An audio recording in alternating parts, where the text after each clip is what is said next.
Hey gang, welcome back. This is Glenn Demonium with another podcast here, and today's subject I'd like to talk about gaming. I know it's not often I come up with gaming videos, but I actually kind of stumbled onto something here as I'm here playing Final Fantasy XIV on the PlayStation 4. Is gaming meant as another way to cope? Because I did a video about dealing with stress and other ways to cope, and one thing I think I forgot to mention aside from just regular activity, like any activity, but gaming actually has a surprising what's the word I'm looking for? There's a surprising amount of help that gaming can provide. Now, of course, this is a double-edged sword because you've probably heard all those stupid mainstream media reports about gaming becoming an addiction. I remember growing up with just the NES and SNES. They're talking about Gen X and millennials spending too much time in front of the TV, playing video games all the time. But they never really delved into detail aside from that. The fact that playing video games is going to make you out of shape if you've played it for so many years without really going outside. And I guess that was the case for me, but it was different because my upbringing wasn't normal, as I should say. Like I used to go to school and I'd get made fun of a lot. And then so, I ended up going straight to the Nintendo or straight to the Super Nintendo. My home life wasn't much better either. So I ended up getting lost in like the realm of video games because in a weird way, and this is kind of getting to the point, video games were the only outlet that I had where I felt like I could control. When you think about it, whenever you sit and play, it doesn't matter what game it is. Like when you're in a video game, you are in control. You are literally in the driver's seat. And depending on your choices or the type of game, it gives you a series of positive reinforcement. Risk versus reward. Where in the real world, sometimes you take a really big risk and you don't get a reward. Or sometimes you work really hard in the real world and you don't get rewarded. But when you play a video game, it's actually got a fair amount of balance where you put just enough effort in to get some gratification back. And then at some point, you want to keep playing in order to get more of this gratification. And it's funny. This started when people harped on console games because when console games became a big part, especially when it came to relationships, we're in a weird period of time where more and more men aren't in the workforce. There's all these statistics about men not getting college degrees or they'd rather sit at home and play video games, and a lot of these so-called researchers and scientists I think they're overlooking the real root cause of why they would rather sit home and play video games. Because at some point, you get to, I mean, yeah, a lot of us, we grow out of it, but some apparently don't. But the thing, what I'm getting at is, they never see gaming as anything but a negative trope. I mean, because being a guy, and I know a lot of people are going to scoff at this, but being a guy is hard.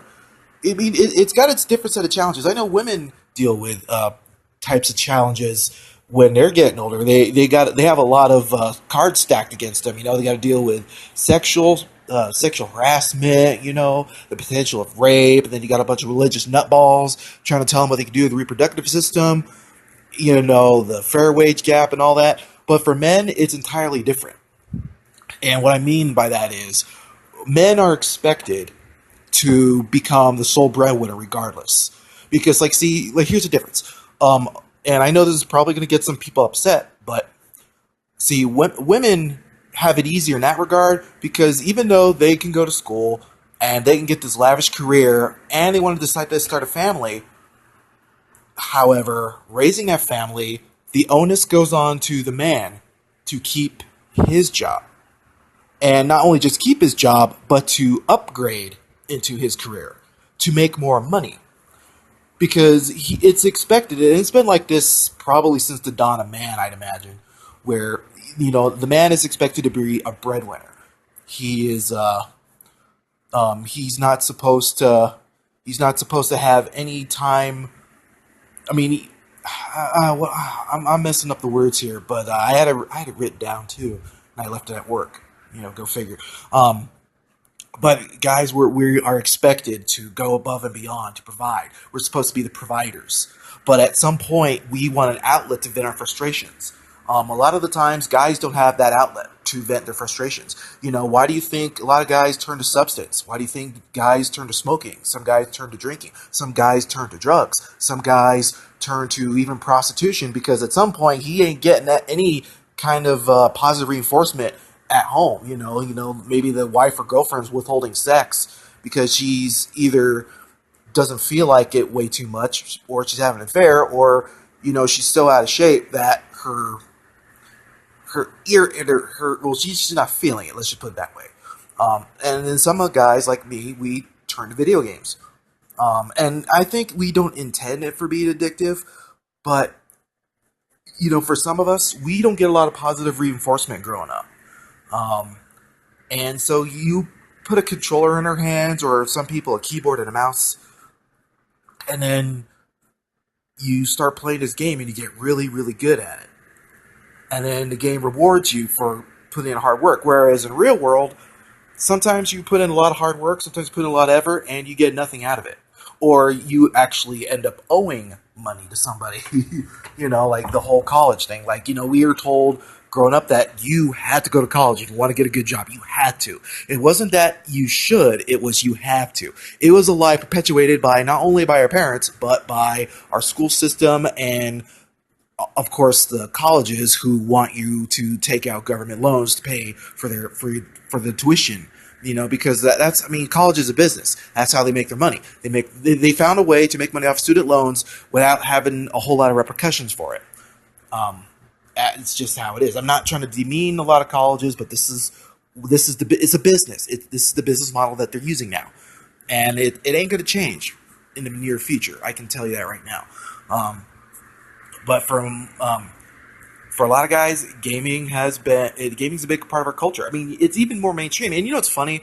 Before gaming became this whipping boy for all this, stupid talking pundits on TV to, point the finger at and say, "Yep, it's all gaming's fault. It's all gaming's fault." People did this crap with TV. I remember, in the 80s and 90s, there would be a campaign, ironically, on TV talking about people watching too much TV. And now that we have your Netflix and your Hulu and your YouTube, people are binge watching at an even higher pace than people are gaming. But for some reason, gaming gets the finger pointed at them. You know, now and then of course the last few years we had to deal with the whole gamers are sexist and gamers are pigs and gamers are this and gamers are that. But you see the same kind of crap being portrayed in the TV shows, but nobody talks about the TV shows, save for a small minority of people. But when gaming gets involved, oh my gosh, you want to talk about a witch hunt, you know? Uh, I'm not happy about that either. And I've had my fair share of jabs toward me. He's like, how come you're playing a video game? Now look, I can be one to admit that I've dealt with the addiction for a very long time, but I also believe that I had a very good reason to have this addiction because look, I said before, my home life wasn't very fun. My social life wasn't very fun. Um, I mean, yeah, life is not always about to be fun, but at some point, I kind of wondered. I was like, wow, I'm surrounded by a bunch of dicks. Excuse my language. When you go to work, or you go to school, and people just go out of the way to make your life living hell. I don't want to do substance. I don't want to abuse substances because both my parents are alcoholics. I don't want to do smoking because I don't like the taste of cigarettes. I've never tried it. The smell was enough to make me gag.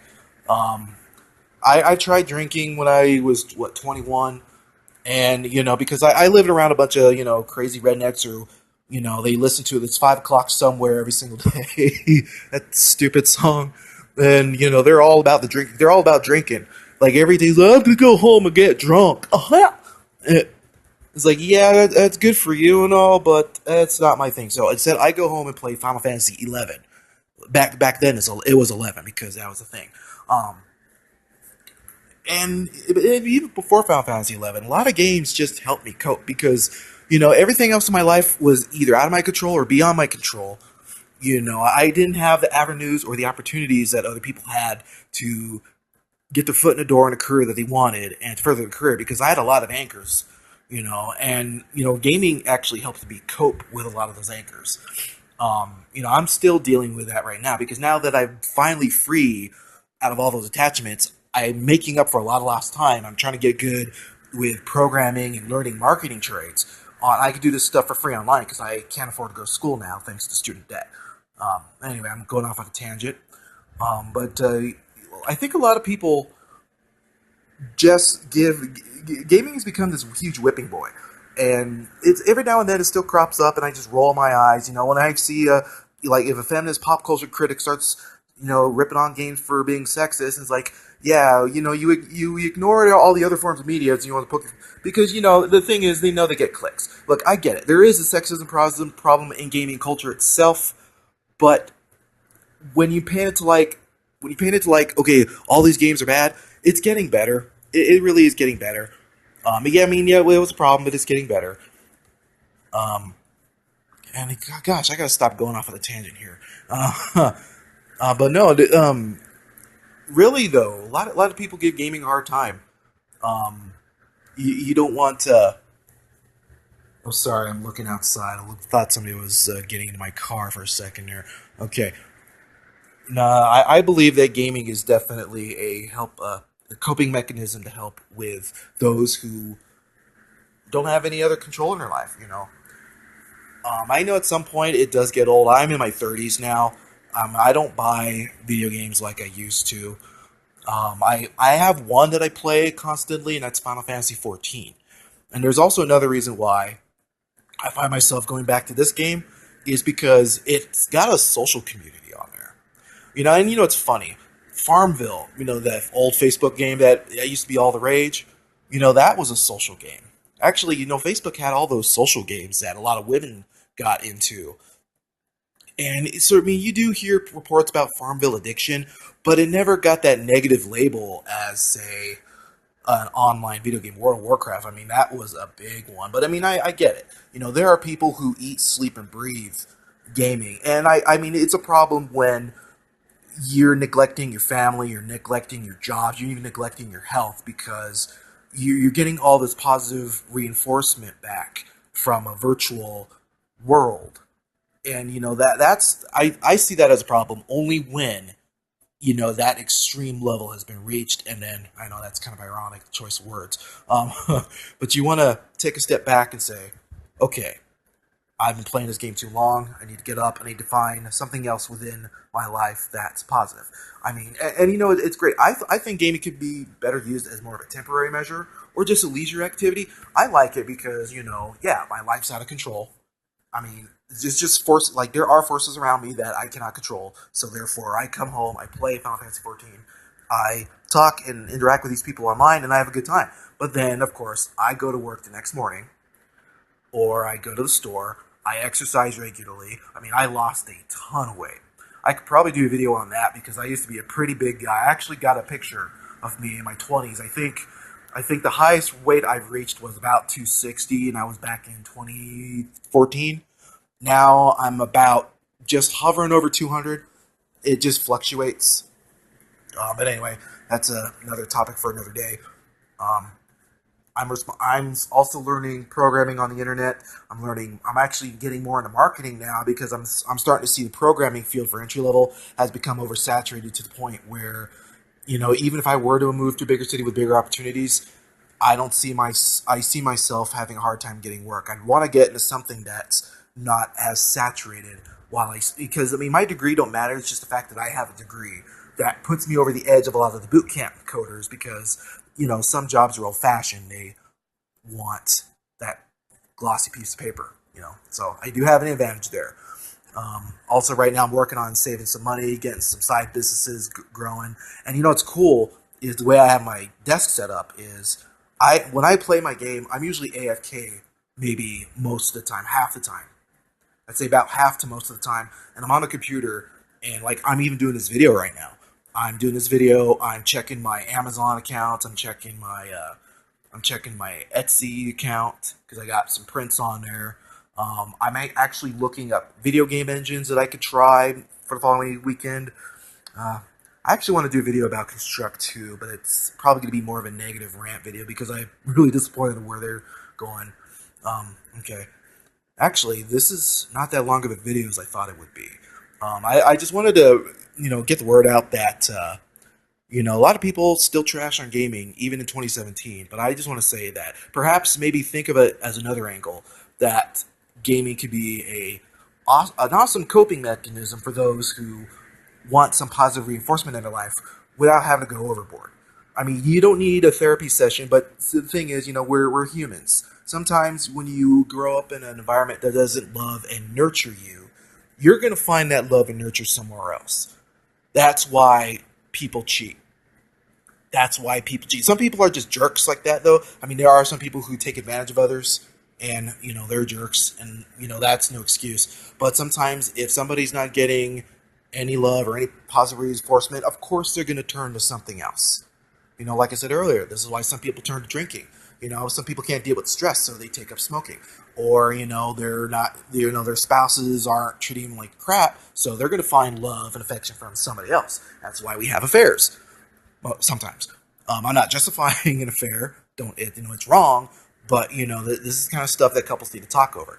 But if somebody, if you're playing a video game instead of taking care of what's more important around you, that's when you need to take a step back and say, okay, because here's the thing, gaming, you will be able to come back to the game. You might have to catch up if it's an online game, but think of it this way: it's like putting down a book and then picking up later. And it's funny, no one has ever complained about book addiction. There are people who read and read and read and read, but nobody says, because apparently reading's healthy. Okay, you learn a lot. Reading's healthy. I wish I could say the same about gaming, but there are some parts of gaming that is not healthy for the brain.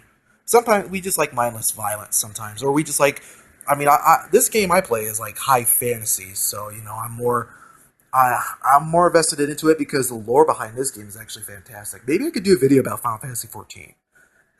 That'll probably get me more views, but then people check out my other videos and go, hey, this guy is an old gamer. Anyway, alright, I'm going to end this video here. If you agree or disagree with me, leave a comment below. Like, favorite, or subscribe, and I'll be back, hopefully, with more videos next week. Until then, take care.